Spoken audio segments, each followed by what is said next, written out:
để rồi người con gái chót đem lòng yêu anh. Dừng về chiều in bóng dáng hai người bên nhau.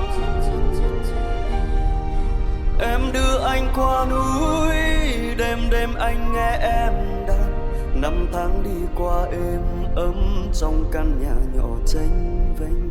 Ô lêu ô lêu. Đôi khi tình yêu vẫn thế, yêu nhau chỉ vì yêu nhau.